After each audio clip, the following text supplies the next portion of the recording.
പ്രിയപ്പെട്ടവരെ, നമ്മുടെ വൊക്കേഷൻ സീരീസിൻ്റെ 3-ാമത്തെ അധ്യായമാണ് ഇന്ന് നമ്മൾ പ്രതിപാദിക്കുന്നത്. പ്രസിദ്ധ ഫുട്ബോൾ പ്ലെയർ ആയ ഫിലിപ്പ് മുൾറൈൻ്റെ ജീവിതമാണ്.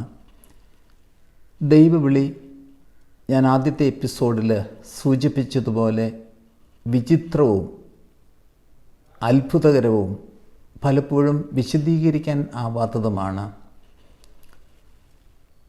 ഫിലിപ്പ് മുൾറൈൻ 1978 നോർത്തേൺ അയർലൻഡിലാണ് ജനിച്ചത്. ചെറുപ്രായത്തിൽ തന്നെ ഫുട്ബോൾ കളിയിൽ പ്രത്യേകമായിട്ടുള്ള മികവ് പ്രകടിപ്പിക്കുകയും അങ്ങനെ ഒരു കാലഘട്ടമായപ്പോൾ മാഞ്ചസ്റ്റർ ക്ലബിൽ അത്ഭുതകരമായ രീതിയിൽ അവിടുത്തെ അംഗമായിട്ട് തീരുകയും ചെയ്തു. പലവട്ടം അയർലൻഡിൻ്റെ ദേശീയ ക്ലബിലെ അംഗമായിട്ടും കളിച്ചിട്ടുണ്ട്. ഒരവസരത്തിൽ സ്റ്റേഡിയത്തിൽ ഏതാണ്ട് 75,000 ആൾക്കാർ കാഴ്ചക്കാരായിട്ടുള്ള സ്റ്റേഡിയത്തിൽ മാഞ്ചസ്റ്റർ ക്ലബിന് വേണ്ടി അദ്ദേഹം കളിക്കുമ്പോൾ അദ്ദേഹം എടുത്ത പൊസിഷൻ, അദ്ദേഹത്തിൻ്റെ ഫുട്ബോൾ കളത്തിലുള്ള പൊസിഷൻ മിഡിൽ ഫീൽഡർ ആണ്. മിഡിൽ ഫീൽഡർ എന്ന് പറയുമ്പോൾ 3 ദൗത്യങ്ങളാണ് പ്രധാനമായിട്ടും ഉള്ളത്. ഒന്ന്, അറ്റാക്ക്, എതിർഭാഗത്തു നിന്നുള്ളവരെ പ്രതിരോധിക്കുക. രണ്ടാമത്, കയറി കളിക്കുക, പ്രതിരോധത്തിൻ്റെ കളത്തിൽ കയറി കളിക്കുക എന്നുള്ള ദൗത്യവും. മൂന്നാമത്, കളത്തിൽ മൊത്തം ഡോമിനേറ്റ് ചെയ്യുക, അതായത് മിഡിൽ ഫീൽഡർ കളത്തിൽ ഡോമിനേറ്റ് ചെയ്യുക. അപ്പം ഈ മേഖലകളിലൊക്കെ മികവ് തെളിയിച്ച് പ്രായത്തിൽ തന്നെ ആ ഫുട്ബോളിൻ്റെ മികവ് സ്ഥാപിച്ച ഫിലിപ്പ് മുൾറൈൻ തൻ്റെ അന്നത്തെ ആ കളി കഴിഞ്ഞപ്പോൾ സ്കോർ ബോർഡിൻ്റെ അവിടെ വലിയൊരു സ്ഥാനത്ത് the star of the world, ലോകത്തിലെ നക്ഷത്രം അല്ലെങ്കിൽ ഉദയ നക്ഷത്രം എന്ന് അദ്ദേഹത്തെ പറ്റി ചിത്രീകരിച്ചു. അതായത് നമുക്കിന്ന് മനസ്സിലാകുന്ന ഭാഷയിൽ പറഞ്ഞാൽ ഫുട്ബോളിൻ്റെ ദൈവങ്ങളായ മറഡോണയും പെലെയും ആ സ്ഥാനത്തേക്ക് ലോകം ഉന്നം വെച്ചിരുന്നത് ഫിലിപ്പ് മുൾറൈനെയാണ്. പക്ഷേ ഈ ഒരു വിജയത്തിന് ശേഷം അട്ടഹാസവും ആഘോഷവും ഹോട്ടലിലും ഒക്കെ പോയി നടത്തിയതിന് ശേഷം പിന്നീട് വന്ന ആഴ്ചകളിൽ ഫിലിപ്പ് മുൾറൈൻ്റെ ഹൃദയത്തിലൊരു ശൂന്യത അനുഭവപ്പെട്ടു.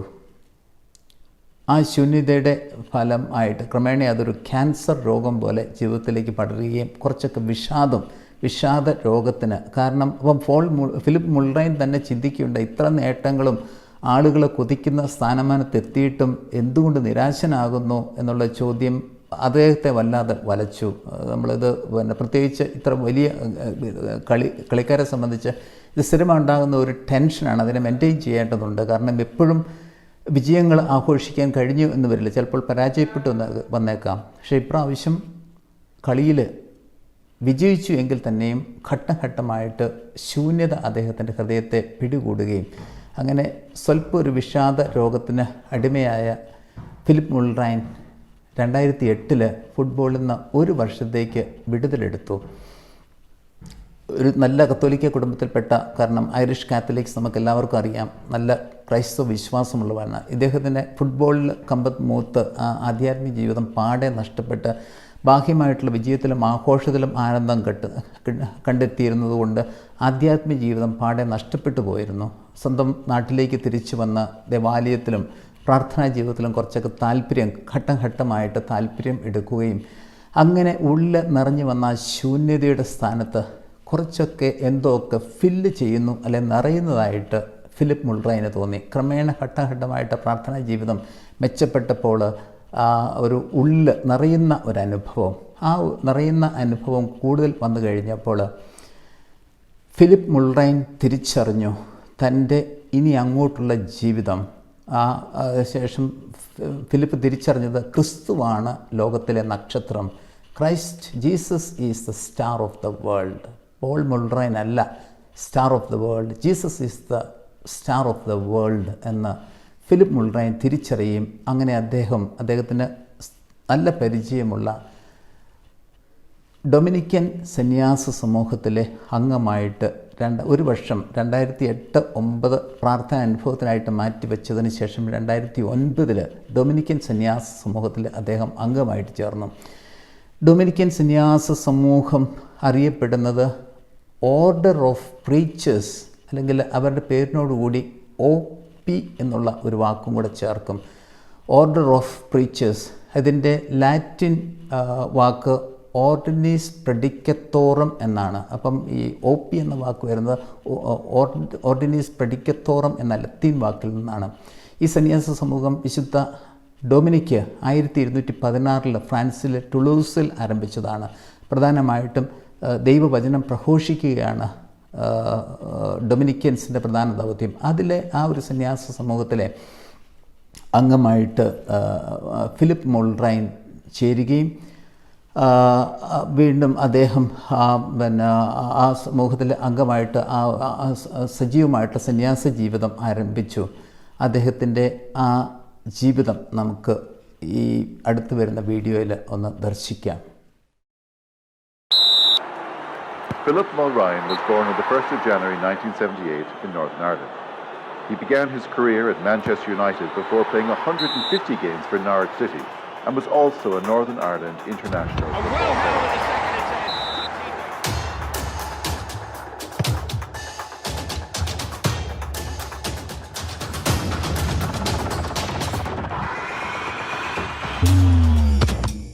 One day I was playing for my local team, and there was a number of men watching the game who represented some of the English football clubs, and after the game 2 men asked me would I go on trial as a young boy over to these clubs to become a footballer, to see if I could make it there. And being a huge Manchester United fan, the decision was already made, and so I went to Manchester in 1994 and turned professional at the age of 17. And then around 1998, at the age of 19, I was very fortunate I made it into the Manchester United first team. And it was a very successful year for Manchester United at that time.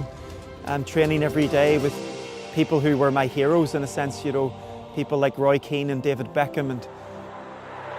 And one specific memory that comes to mind would be my first game at Old Trafford in front of 75,000 people, and just the feeling of, first of all, the nervousness beforehand.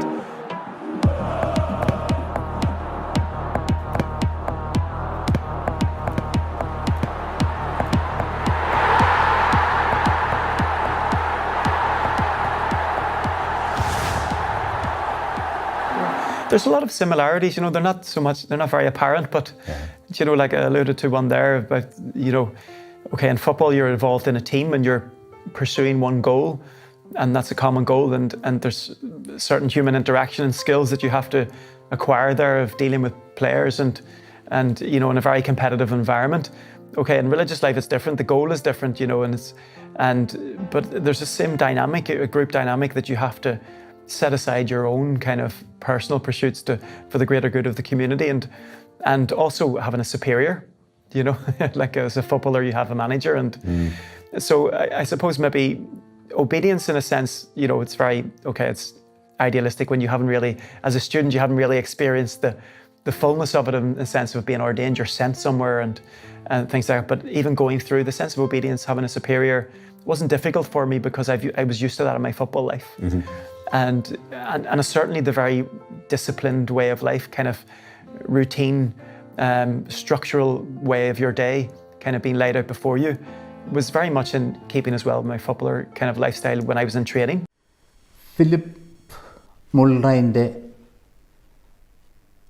Football ജീവിതം നമ്മൾ ദർശിക്കുകയുണ്ടായി. അദ്ദേഹത്തിന് ഇപ്പോൾ 44 വയസ്സുണ്ട്. അദ്ദേഹം അയർലൻഡിലെ Dominican ആശ്രമത്തിലെ വൈദികനായിട്ട് സസന്തോഷം ഇപ്പോൾ കഴിയുന്നു. അദ്ദേഹത്തിൻ്റെ ഫുട്ബോൾ ജീവിതവും സന്യാസ ജീവിതവും തമ്മിൽ ചിലപ്പോഴൊക്കെ കമ്പയർ അല്ലെങ്കിൽ താരതമ്യം ചെയ്യാറുണ്ട്. ഫുട്ബോൾ ടീമിൽ ഒരു മാനേജർ ഉണ്ടാവും, കാരണം ആ ഒരു മാനേജറാണ് ആ ടീമിൻ്റെ നേതാവ്. അപ്പോൾ അതുകൊണ്ട് തന്നെ ആ ഫുട്ബോൾ ടീമിന് വ്യക്തമായിട്ടുള്ള ലക്ഷ്യമുണ്ട്, അല്ലെങ്കിൽ ഒരു കോമൺ ആയിട്ടുള്ള ഫോക്കസ് ഉണ്ട്. മൂന്നാമത്, കളിക്കാർ തമ്മിൽ നല്ല ബന്ധം, കാരണം ടീം വർക്ക് ഇല്ല എങ്കിൽ ഒരിക്കലും ലക്ഷ്യം കാണുവാൻ സാധിക്കുകയില്ല. ശരിയായ ടീം വർക്ക്, ശരിയായിട്ടുള്ള അനുസരണം, അതായത് ടീം മാനേജറെ അനുസരിക്കുക എന്നുള്ളത് ടീമിൻ്റെ വിജയത്തിൻ്റെ അത്യന്താപേക്ഷിതമായിട്ടുള്ള ഘടകമാണ്. സന്യാസി ജീവിതത്തിലേക്ക് വരുമ്പോൾ, അല്ലെങ്കിൽ ഡൊമിനിക്കൻ ഓർഡറിൽ അദ്ദേഹം ജീവിച്ച സന്യാസി ജീവിതത്തിലും ജീവിക്കുന്ന സന്യാസി ജീവിതത്തിലും പൊതുവായിട്ടുള്ളൊരു ഫോക്കസ് ഉണ്ട്. ഒരു പ്രവർത്തനം, ഒരു കമ്മ്യൂണിറ്റി, അവരൊരുമിച്ച് താമസിക്കും, അവർക്ക് പൊതുവായിട്ടുള്ളൊരു ലക്ഷ്യമുണ്ട്. രണ്ടാമത്, അവിടെ അദ്ദേഹം ഒരു സുപ്പീരിയറിൻ്റെ കീഴിലാണ്. അപ്പോൾ അതുകൊണ്ട് സുപ്പീരിയറിനെ അനുസരിക്കുന്നതിൽ അദ്ദേഹത്തിന് യാതൊരു ബുദ്ധിമുട്ടും അദ്ദേഹം അനുഭവപ്പെടുന്നില്ല. കാരണം ഫുട്ബോൾ ടീമിലും അനുസരണം, ജീവിതത്തിൻ്റെ എല്ലാ മേഖലകളിലും നമുക്ക് അനുസരണം ആവശ്യമാണ്, എല്ലാ മേഖലകളിലും. അപ്പോൾ അതുകൊണ്ട് തന്നെ അനുസരണം അദ്ദേഹത്തിന് യാതൊരു ബുദ്ധിമുട്ടുമായിട്ട് തോന്നില്ല. അതുകൊണ്ട് തന്നെ ടീം വർക്ക്, ആ ഒരു കമ്മ്യൂണിറ്റിയിൽ ടീം വർക്ക് പൊതുവായിട്ടുള്ള ലക്ഷ്യം. അപ്പോൾ അതുപോലെ തന്നെ ഇവിടുത്തെ ഫോക്കസ് ആധ്യാത്മിക അന്വേഷണം, അതുപോലെ തന്നെ ജനങ്ങളുമായിട്ടുള്ള ആഴമായിട്ടുള്ള ബന്ധത്തിലൂടെ ആ ഉള്ളിലുണ്ടാകുന്ന നിറഞ്ഞ ആ ദൈവ അനുഭവം, ആ ശൂന്യത നിറച്ച ആ ദൈവാനുഭവം ആസ്വദിച്ച് അത് പങ്കുവയ്ക്കുക. ഇപ്പോഴും അദ്ദേഹം തരം കിട്ടുമ്പോൾ മത്സരങ്ങളിൽ പങ്കെടുക്കാറില്ലെങ്കിൽ കുട്ടികളെ ഫുട്ബോളിൽ പരിശീലിപ്പിക്കാറുണ്ട്. വലിയ ഡിമാൻഡാണ് അദ്ദേഹത്തിൻ്റെ പരിശീലനത്തിന്. അപ്പോൾ ഇദ്ദേഹത്തിൻ്റെ അത്ഭുതകരമായിട്ടുള്ള ദൈവവിളി, ദൈവത്തിൻ്റെ പ്രത്യേകമായിട്ടുള്ള ഇടപെടലാണ് ഫിലിപ്പ് മുൾറൈനെ ദൈവത്തിന് ആവശ്യമുണ്ട്. അദ്ദേഹം നമുക്ക് പ്രചോദനമായി തീരട്ടെ എന്ന ആശംസ.